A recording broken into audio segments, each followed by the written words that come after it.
Okay, we're rolling. So thank you very much for coming. I'm Deacon Don Grossnickle. I think probably most of everyone knows who I am. And this is my colleague, Conrad Wojner. All right, and we had never met until I came to his house to buy Polish money to go on the pilgrimage. The story of how I got involved, of course, begins with this. For a whole year, this has been at the front of our parish sanctuary in church.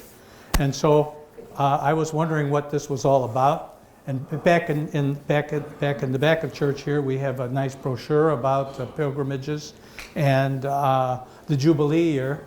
And as the Holy Spirit would be, I became more and more curious.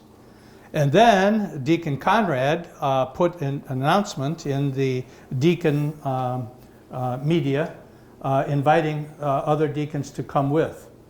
Now, he'll probably tell you this story, but he began with a vision several years ago of bringing people to Poland and having pilgrimage. At the same time, we had the convergence, when Pope Francis came up with announcing in 2025 this was going to be a year of Jubilee. I didn't know that much about Jubilees, and I'm learning a little bit more about it, but the church every 25 years celebrates open doors, and that's what this is about. So if you didn't already have one of these, Father Arthur put together this, and Our Lady of the Wayside was one of about 20 different churches in the Archdiocese, a pilgrim church during this 2025 Jubilee. And he wrote the introduction here, and from what I know is that from time to time, people from all over the Archdiocese have been coming here to Our Lady of the Wayside to celebrate this Jubilee. So as I'm mentioning, there's a couple reasons why I went to Poland. First of all, I love to travel. I see some of you, that we exchange Facebook. I did a pilgrimage this year also to Spain and walked the Camino. But Poland was my last pilgrimage. And of course, I would be going to Africa each year. But this year, the elections in Africa have caused quite a turmoil in Uganda, East Africa, where I'm working. So I was advised if I was going to Uganda this year, I would have to bring my gas mask because the protests are really so strong. There are riots there over the election of the current leader there. So I've decided not to go this year. I will hope to go next year after whoever is going to be elected will be there. So as I said, Conrad invited deacons to come. He started out, I think, having a smaller group, maybe 20 or 25. He'll tell you his story. And then it grew. And it really grew and really grew. And I have some of the pilgrims that were with me here that were in my particular group. So there were 103 pilgrims on Deacon Conrad's tour. He made it so affordable that many people were attracted. 2 busloads, as a matter of fact. And I signed up to go. You may know that deacons and priests have to do an annual retreat in order to keep authenticated. And so this was going to be my annual retreat this year, and just participating. And of course, whenever I go on retreat, I'm working for the last 12 years in Uganda, East Africa as a missionary. So my intent was to go for 10 days and to be very prayerful, asking the Holy Spirit to help me become an even better leader and keep our ministry going. So that was the thrust of what I was attracted to do. Of course, I was interested in the Jubilee and being a pilgrim. But little did I realize that about a week or two before, Deacon Conrad called me and said, Deacon Don, I need a captain. I need someone to help organize the buses and make sure that when people are going into the various shrines in Poland, that we can kind of come together. So he said, would you consider becoming a captain? And I said, well, I don't know what I'm agreeing to, but the answer, of course, as a deacon is always yes. At ordination, we said, we are ready and we are willing. So that was basically my start. I didn't know this wonderful deacon before going to his house, buying the Polish money, getting my shirt, and of course then the first time I met my 10 or 15 people that were going to walk with me on the journey over in Poland at O'Hare Field, when 103 people got ready and onto this great LOT Airlines, so we went. Now I'm going to just tell you how exciting it was, because first of all, to go to Poland for 10 days for $1,600 that included the airfare was some kind of a miracle, okay? And that's why I think in some measure why it was so attractive. And Conrad had really organized a tour that would have been at least twice as much. But the experience that he provided is life-changing for me, and I think most of the people that went there also found it to be life-changing. Throughout the presentation, I asked Conrad to come because he's much more intimately involved with each of the sites. I have to tell you, I was pretty overwhelmed. I did not have much background on St. Maximilian Kolbe. I did not have much working knowledge of Saint Sister Faustina, all right, and you'll hear more about it. But as I went, I'll tell you, I was kind of spiritually overwhelmed by all of the shrines, all of the spirituality, the masses every day, the divine chaplet on the buses, the continued prayerfulness, the camaraderie of the love that was shared by the 103, moving from our hotels to the buses every day, and he's going to tell you what an amazing journey it was. So for all of you, vicariously tonight, it's our prayer that you have not only a travel log experience, but also a spiritual experience. That's our goal. Thank you very much for coming and being open. I'm going to, he's the meat and potatoes of the presentation, and I'm going to be kind of like the salt and pepper. All right, so I'll jump in when he allows me to. I have to tell you a little background. I didn't know either about this, that our missions as deacons are really quite convergent. My mission has been mothers and babies, and his mission has been about mothers and the unborn. All right, and he's the founder, and he'll tell you more about it. But I'm in awe. He spent an entire lifetime, pro-life. All right, and also the divine mercy, whole world. Was pretty new to me. I had been introduced somewhat, but being immersed as I was on this pilgrimage has really changed my life very much. We're both on missions of mercy. We're all on missions of mercy, and of course, you'll be hearing about it. Some of the things that I was very, very much impressed with is the Poland, post-communist Poland. I didn't know that much about the politics.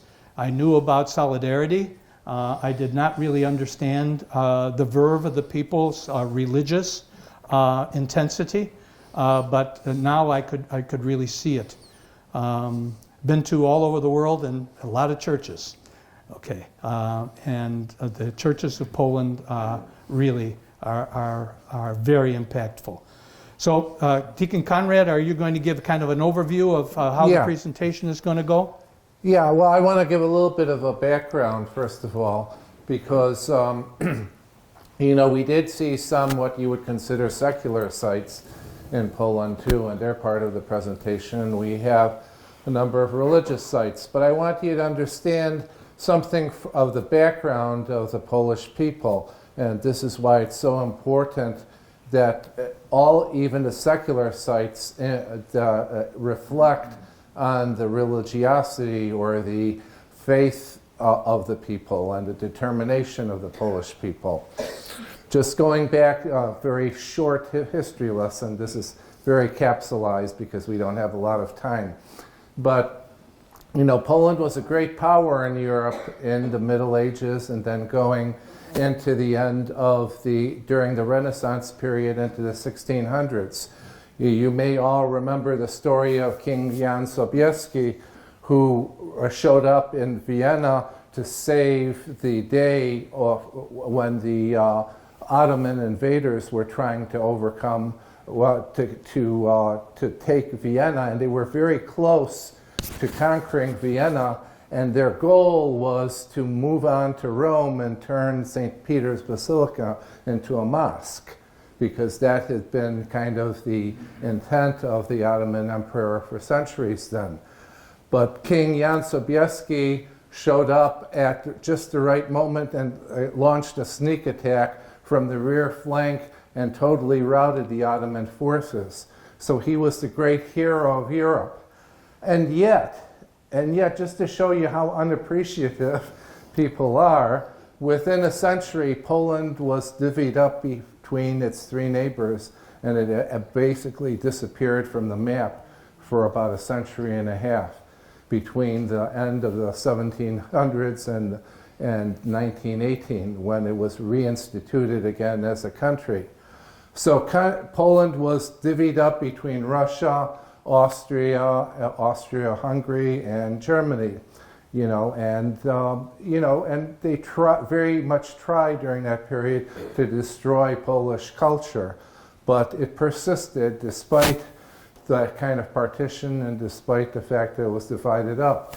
In 1918, after the First World War, it was reconstituted as a country again, only to be attacked by the Bolsheviks from Russia, from the east, and where they almost took over the country again. And that would have been another disaster, but due to Our Lady's intercession and some miraculous happenings, they were able to overcome the Bolsheviks, and they had a free country until 1939, when Hitler came in from Germany, and then the USSR attacked from the other side and almost decimated the whole country. And basically they ran away with all kinds of artwork, they destroyed a lot of things. As you'll see in Warsaw, they leveled the city, all the monuments in the city, and they were meticulously reconstructed by the Polish people, after the country was reunited again. Then, after the Second World War, to add insult to injury, the country was given over basically to the rule of the Russians, because the Russians dictated everything that happened in Poland from the end of the Second World War to about 1989, when the fall of the Iron Curtain took place. And during that time, it was another brutal time. Just a little story from my own family. My parents were both born in the United States, but they were raised, I'm going to have to check this to make sure I didn't lose my connection, sorry. Okay, my parents were born in the United States in the first part of the 20th century, but then when they were like 2 years old, in both cases separately, they were returned to Poland by their parents, because a lot of Polish people went back when the country became reconstituted in 1918. And then my dad was escaped from Poland, or actually left Poland to come back to the United States just before Hitler attacked, or otherwise he would have been in the Polish army and probably been killed during the onslaught at the beginning, because more than half of the Polish army was decimated. And then my mom's relatives were moved, put on boxcars. They were expropriated from their property in the western part of Poland and taken to the eastern part of Poland, where my dad's relatives were, and that's where she lived during the war. And that's how eventually, after the war, my dad came over to visit and met her.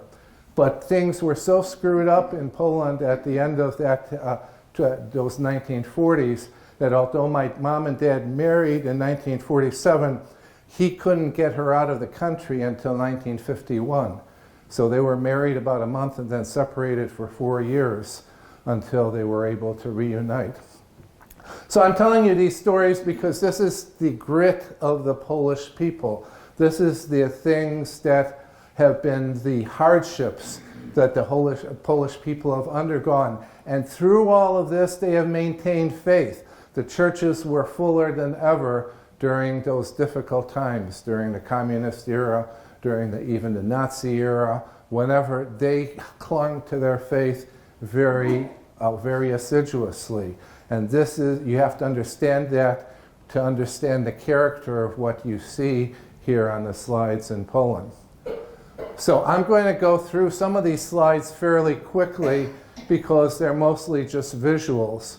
I will stop at certain points to make explanations, but in general, I will just make a general statement and then move through several slides in the interest of saving time and still being able to give you a good picture. So this was probably the best picture I could find of the whole 103 pilgrim group. I think that was in Częstochowa, at Our Lady of Częstochowa Monastery. I think I'm counting. I think we have, how many went on this tour? One, two, three, four. So some of you may see yourself in that picture or not. We had to find, some of us had to look real hard to find ourselves. So anyway, so this is our, just before we landed, I like to watch the progress of the plane coming across. This was the shrine, the church where Saint Faustina entered the convent in Warsaw in 1920. And, you know, we had Mass there. We had the privilege of having Mass celebrated there 4 times. This is a statue in Łazienki Park in Warsaw of a Polish hero of the 1920s. I don't know if you know this, if you this is the Chopin monument in Łazienki Park. It's a very famous monument. I kind of cropped it out, but they were doing construction all around there. It's usually a very nice fountain, but everything was kind of torn up. A lot of construction all over the place in Warsaw, right? Yeah. So here you see a lot, the next number of slides, I'm going to move quickly, are buildings that were totally reconstructed according to the way that things were before the destruction by the Nazis in 1944. So they meticulously looked at pictures and diagrams and memories and reconstructed these buildings to look just like they did back before the war. This is a monument in the middle of the main square in Old Town Warsaw. This is the castle. I just took this as a distance. This is a soccer stadium that's across the river there. This is Holy Cross Church, which is in the middle of the Old Town area.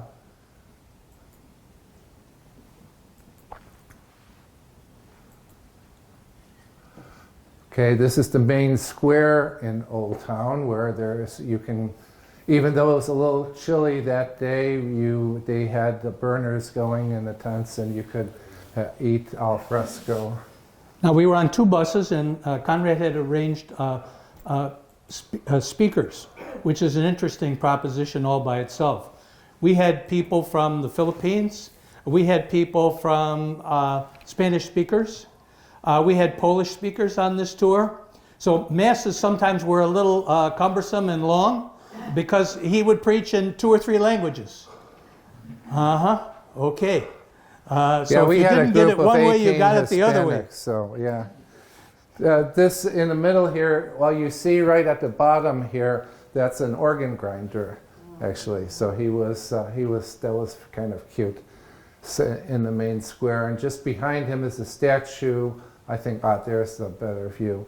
That's the statue of the mermaid that is a mascot of Warsaw.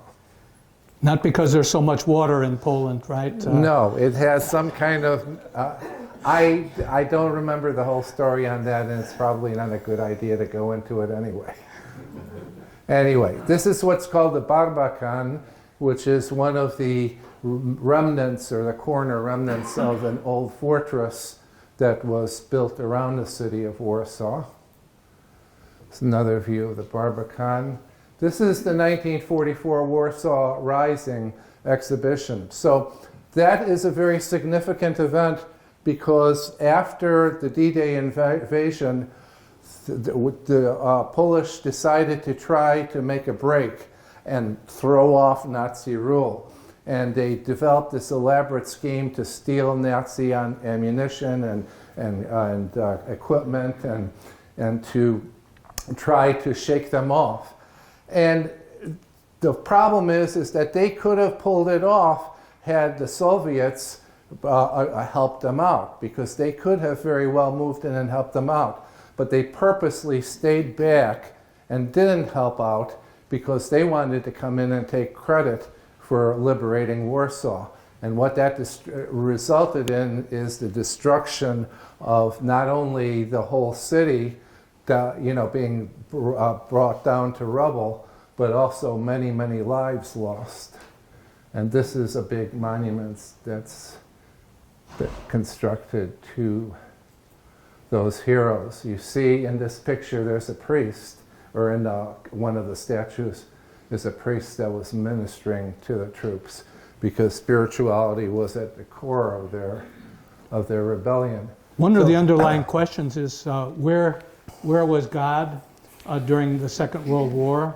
What was the nature of the Polish people? Later on in the presentation, we're going to visit Auschwitz and Birkenau, and you'll have your own questions about what it was like to be Polish, and taken over, by the Germans. Okay, so one of our next stop during the trip, the following day, one of the stops was at Niepokolanów. Now, Niepokolanów was the city of the Immaculate that was built by St. Maximilian Kolbe in the 1930s, or late 20s, 30s. It was a communication center. He had over 1,000 friars at printing presses grinding out. It was the biggest printing and Catholic communications outfit in all of Europe. And, so he established this before he became even more famous because of what he did at Auschwitz. But we had the privilege of having Mass in his private chapel over here at Niepokolanów. And I just want to mention this is the second kind of revelation for me. I didn't know that much about Faustina. We did Mass 4 times in her chapel, her revelations, the Divine Mercy revelations. So for me, this was big. I went on this tour, thinking mostly it was going to be a travelogue. Okay. On the other hand, it kind of inverted and became a spiritual experience for me, walking, in the footsteps of people who became saints, ordinary people, right? People called by God to change the world. And Maximilian Kolbe was the second one, where here we were, and the other pilgrims in the audience will see thousands and thousands of religious people were converted under the leadership of this individual, one priest, okay, brought thousands together, and as Conrad is saying, became a world communication authority. That there were thousands of people, thousands of Catholic documents being printed, by Maximilian Kolbe. This is before, the Maximilian Kolbe that really has surfaced, during the Auschwitz and Birkenau story. Okay, so here's one individual. How does one individual become a priest? Like Father Gilbert back there. How do you become, a priest and become, moved until eventually you create a whole movement? It's quite amazing.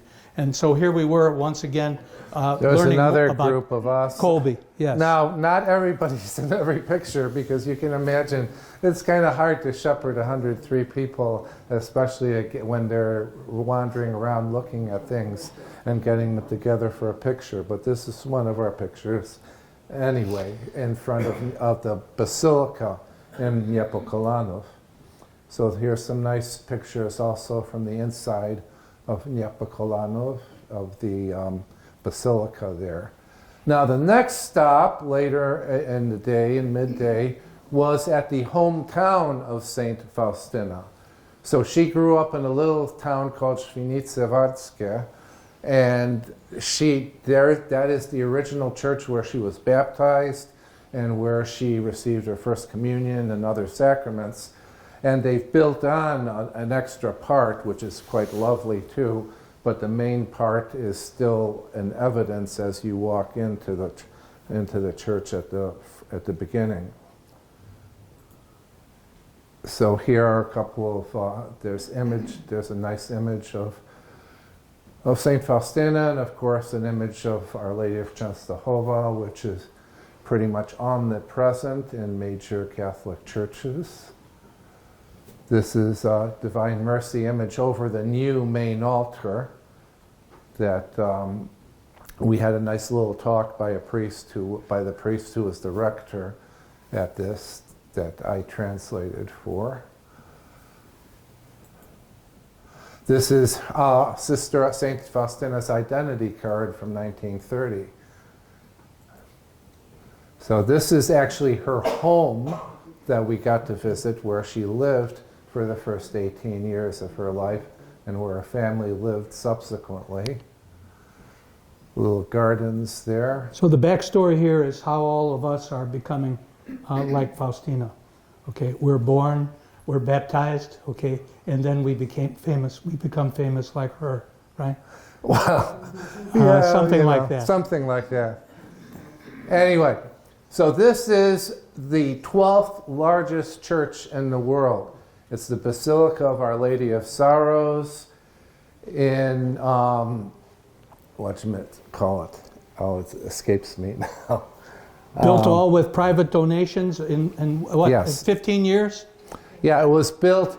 The backstory on all of this, I might as well say it right now, is that there was a miraculous image there to which pilgrims had been coming for centuries.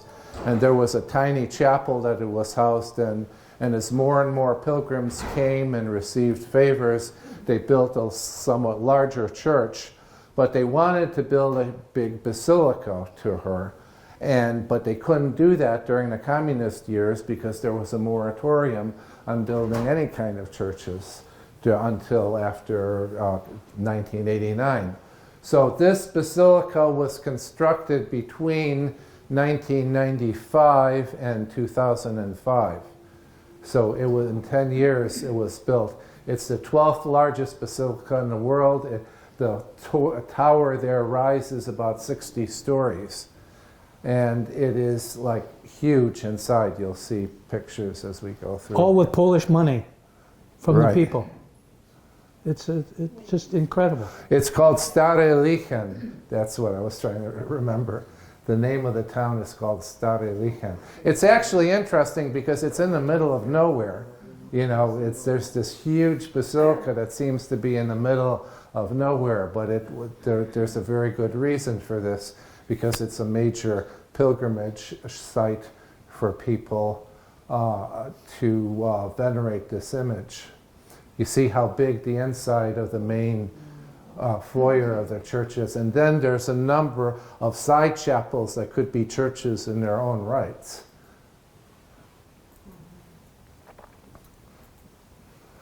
This is the walk up to the old chapel. That was the old church before this new one was built. And if you're getting the idea that in Europe they say the churches are becoming tourist attractions, they're empty. Not so in Poland. Not so in Poland at all. If the church is alive in Africa, where I'm seeing it, it is very much alive here in Poland, okay, where this fervor of spirituality is alive.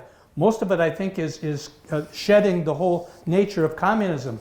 Having lived with what communism could be, you know, with the whole solidarity, we know a little bits about that with John Paul II.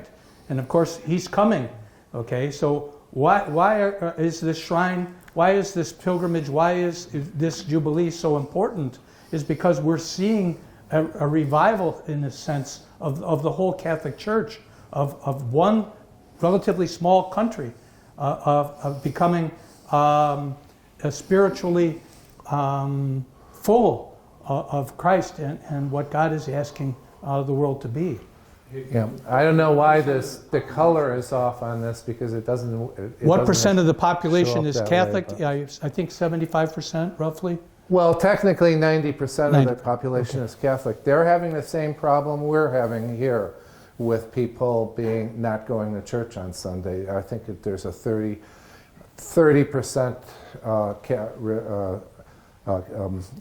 attendance rate, which is probably better than here, but still it's declining over there because of the same forces. You know, the problem is that as materialism increases in a country, as prosperity increases, it has a tendency to have a negative effect on church attendance and religiosity. So this is a battle that the Polish people are fighting, where you know you can have conquered all of the obvious enemies and then be conquered by the enemy from within, so to speak, by our own selfishness. Good question. Thank you. All right, so there's a nice statue of Pope John Paul II in front of one of those. This is an idea of how some of the bigger chapels look there. View of the Holy Face over one of the monuments. Sister Faustina statue. There were a number of different little kiosks with, there was a huge foyers in there with all kinds of nice statues and monuments and pictures. This is my favorite picture on the left because this is the Ulma family. They were a Polish family during the Second World War that were gunned down by the Nazis for hiding Jews in their house. And their whole family is up for canonization right now. Their cause for sainthood is. And to the right is another Polish hero, is Popiełuszko, thank you. Father Jerzy Popiełuszko, who was beaten to death by communist authorities because of his outspokenness during the 1984, I believe it was. Okay, so that's a picture of the old church again and the fountain. Another walkway. This was a very nice, I understand it takes almost an hour to walk the Stations of the Cross up this kind of winding stone grotto here.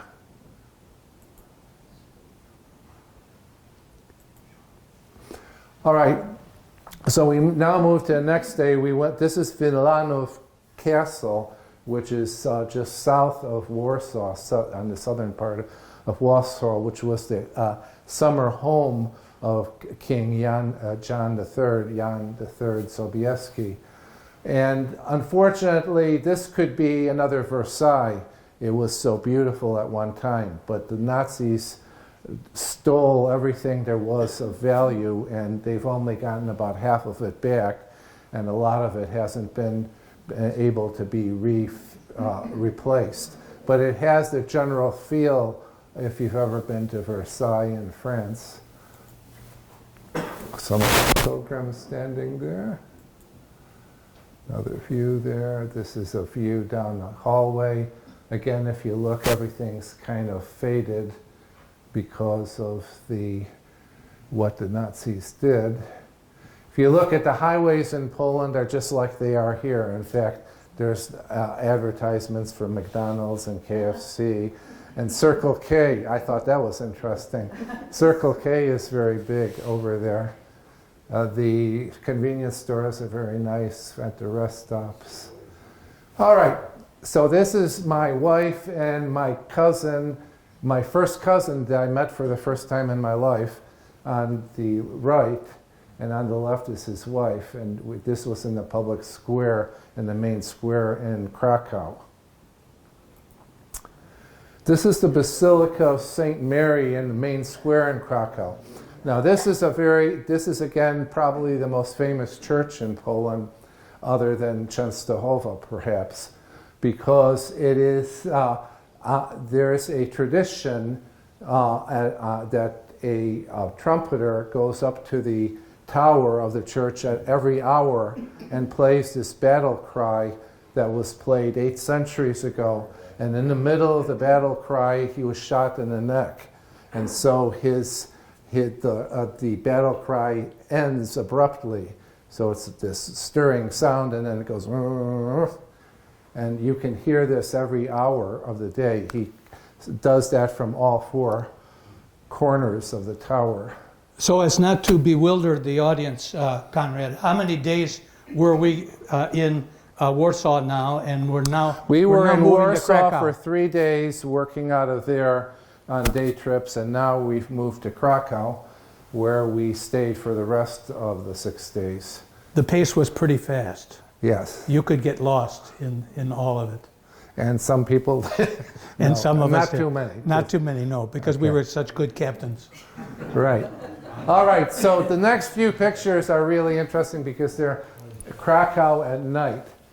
Now, I don't know, the coloring isn't coming out real nicely on this TV, so I hope the rest of them aren't too bad.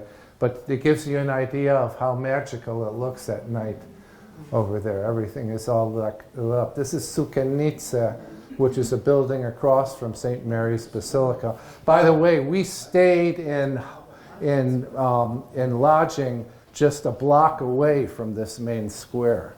We were able to get lodging that was really, really close. So you could walk out at night any time and see all of this. One feature of the pilgrimage was we were in very humble surroundings, the hotels. Most of us, were sharing rooms. And we all had to find our meals in the evening, which was a very interesting attribute because it brought us kind of closer together, right? And everybody had to buy your own. Okay, so that part is why it was kind of low cost. Okay, but it really had the impact, I think, of. But the meals weren't that expensive, in general, So even if you throw the meals in, it came in under $2,000 for the whole trip. So these are, I'm giving you various views of the main square. This is I believe the City Hall. Another view of that, another view down one of the streets, I think might be the one that we stayed on further down there.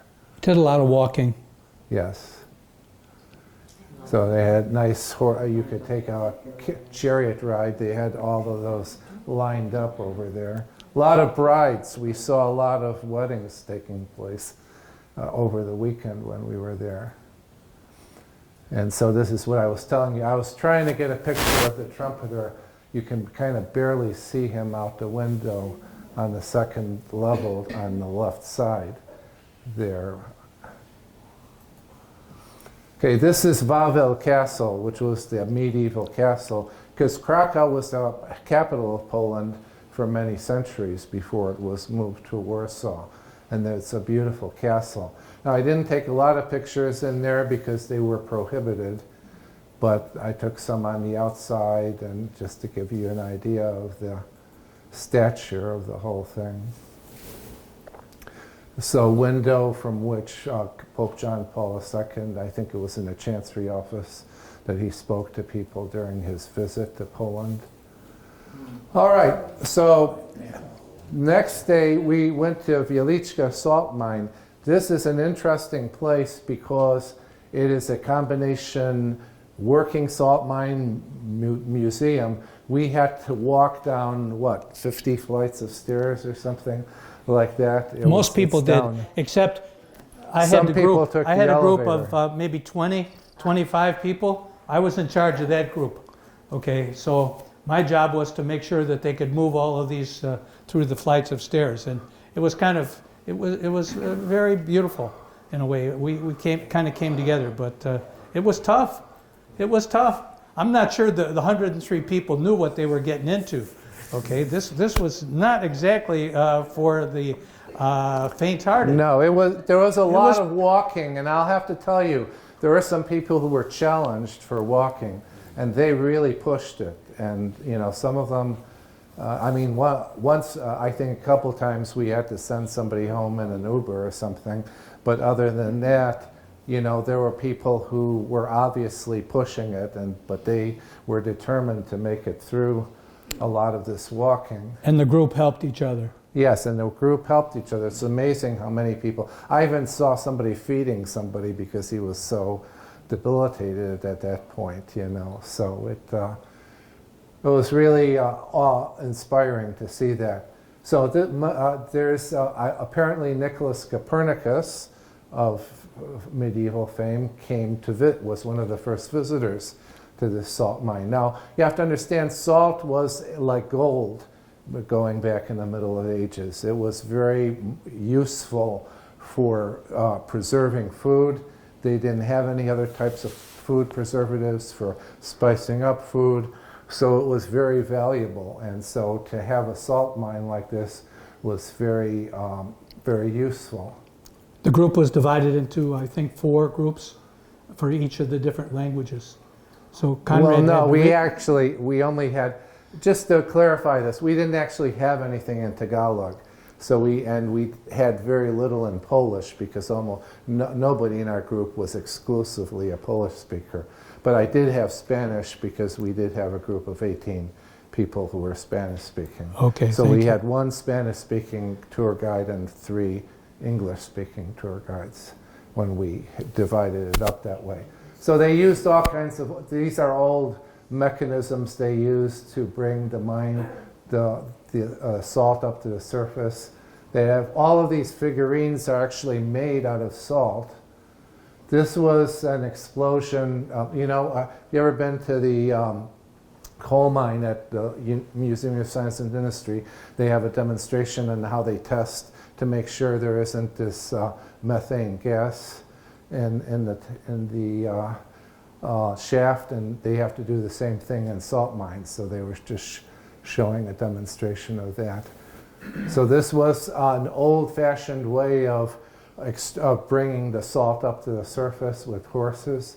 That's not a real horse. It's it's obviously a statue. And there were a number of these types of things. So this, you can see a number of pilgrims moving around in this larger room where it shows a lot of the old extraction techniques. Statue of one of the kings. Statue of people working, in the old days, extracting.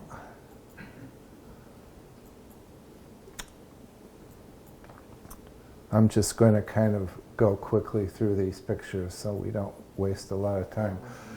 This is the most interesting room. This room is almost like a cathedral in the middle of the salt mine. Those chandeliers are made of salt, and everything around there is made of salt, except for some wooden supports and things of that nature.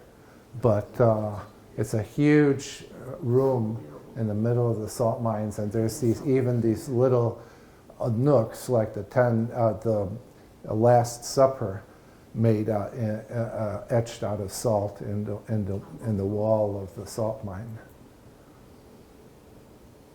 Conrad, who were the actual artists that did this? The salt miners themselves, or did they have artists come in to do it? They probably had artists come in and do it. Yeah, unbelievable. Yeah, I'm not sure. I mean, I didn't get into a lot of the details about that, so. That's unbelievable what they did. You see how elaborate those chandeliers are too, that's incredible that they're able to do that. So on the far left are my cousin again, and there's some other statues here made out of salt, more statues. Wait a minute. Okay. This is kind of a river in the middle of the salt mines. I'm not exactly sure why it was there. I don't remember receiving an explanation, but it's kind of cool. So these were shafts leading up, when they were in the old ways of extracting the salt to the surface. Okay, So the next stop was at the Shrine of Divine Mercy later that afternoon, and the St. John Paul II Center. Both are relatively modern facilities that are across, like within a block of each other, on the south end of Krakow. And this is where Sister Faustina lived for many years. This is where she died. And we visited the cell where she called her home for most of a couple of decades. That's the new convent building. I think that's the old convent building. Okay, this is the actual cell in which Saint Faustina died. She lived and died in this cell, and they opened up the wall to show it and put it behind glass. This is her remains in this ossuary.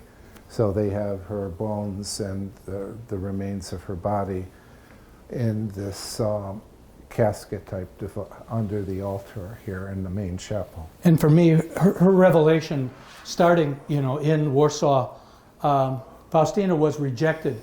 She wanted to become a nun, right? And was met with many different put-offs, all right? Until finally, in Warsaw, where we had Mass 4 times, the sisters accepted her. Okay, which is, kind of the backstory of all of our lives, in a sense, is in order to have God's Spirit move through you, you have to push against. And the story, of course, is that the awakening or the allowing her to enter. So if you've been following along here, this is how I followed along. So first rejection, and then little Faustina. And then, once again, how did her life impact others? How did it grow? All right? Until now, we're seeing she's venerated. And if you follow the life of the little flower, Saint Therese of Lisieux, it's the same kind of story. Where God takes the little, okay, and makes it big. It's really kind of the whole story of a pilgrimage. So this is the new chapel, the big chapel at the Shrine of Divine Mercy, and that in Latin means the door of mercy, Porta Misericordiae. This is the main chapel in that building. This is a view from the outside of the Basilica of Divine Mercy. A view from a little further off. Now we go to John Paul II Center, which is across the way, just about a block down the street. Why is this? Oh, okay. All right. So this is the building, the basilica itself. We celebrated Mass inside of this basilica. It's the main chapel of the basilica. This is a vial of blood that contains. St. John Paul II's blood. Yep. Before you go on there, I just have to tell a story there. So, what does a deacon do on a retreat? What does anyone do on a retreat? For me, it was once again getting in touch with the calling and what God is asking me to do. All right. At this situation at the John Paul II altar, in every Catholic altar there is a relic, and in this particular one, his blood is there, obviously. So after Mass, we had Mass every day. We were all kind of gathered around the altar, and a woman was trying to get close to the relic of John Paul II's blood. And she was trying to get someone to allow her religious articles to become blessed. All right? and she was in a fervor. She was really kind of, I'm going to get up there. And it was like there were nuns there that were protecting. You weren't going into the sanctuary, and someone pointed me out as a deacon and said, well, deacon, can't you go in there? And I thought for a moment, and I said, well, yes, I can. Okay. So she handed me, a handful of her religious articles, and then, I brought them close and did a blessing. But for me, it was a revelation, okay, that we're all privileged, and we can help each other. And for me, it was like, yes, God was showing me, okay, with holy orders for 38 years, I could do something that others couldn't, all right, and for someone else.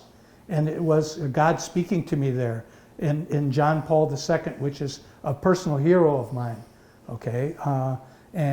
So it was like, okay, now I know why I was on this pilgrimage, all right, that this was, yes, in Africa I can do some things that other people can't do, all right? And John Paul II and the prayer and this woman who was asking me to do something helped me understand that we all have our various gifts, and if someone asks you, you will do your level best to fulfill that.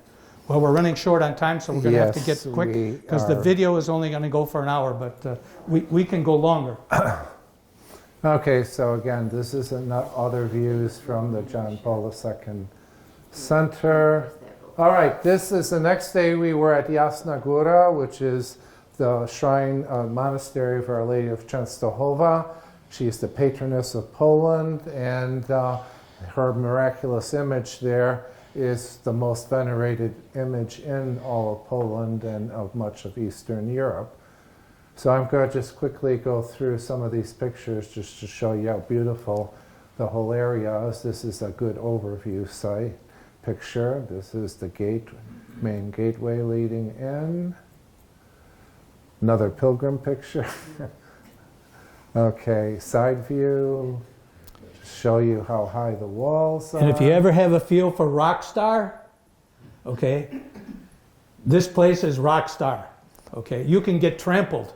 Okay. And this was a slow day. This was a very slow day. And I couldn't even get close enough to get an actual picture of the image, this is which the is fervor actually people around have the corner. For the Blessed Mother you there. See that there's you a will television. Get trampled.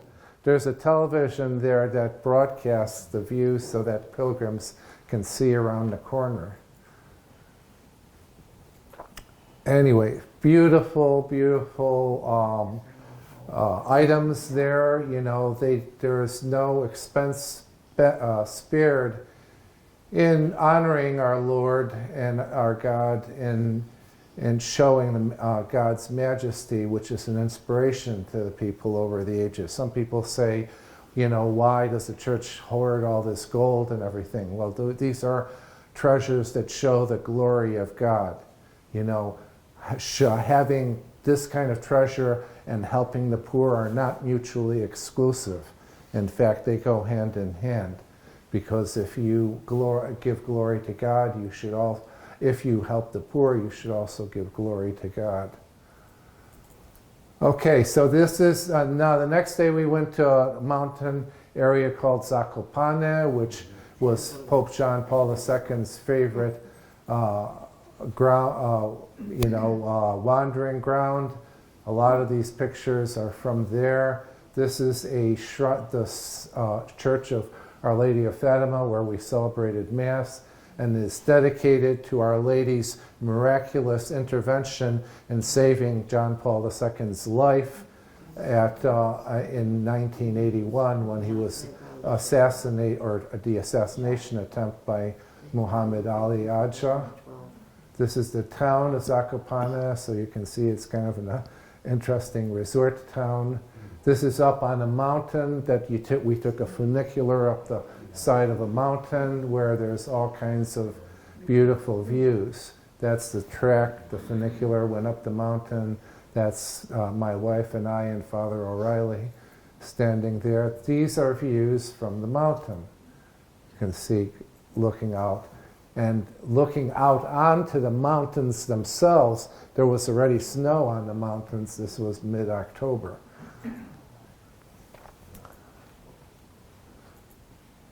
So all views from up there. Yeah, we had our own resident priest throughout the whole tour, Right. Father O'Reilly, for confessions and Mass every day. It was very beautiful.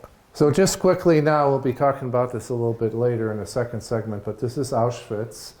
I didn't take a lot of pictures here, but Deacon Don was able to forward me some he took, and I kind of put some stuff together here just to give you an idea. Saint Maximilian Kolbe died there, and we can talk about him maybe a little bit later in this presentation.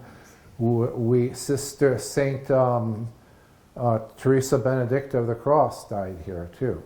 She was Edith Stein, a Jewish convert who became a Carmelite nun, who was then taken by the Nazis to the concentration camp because she was Jewish, first of all, in their eyes.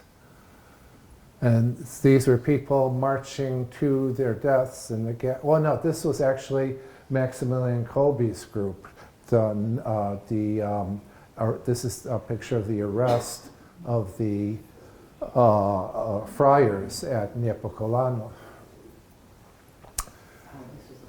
Here is there were 2 million people killed in Auschwitz in various ways, most of them gassed to death.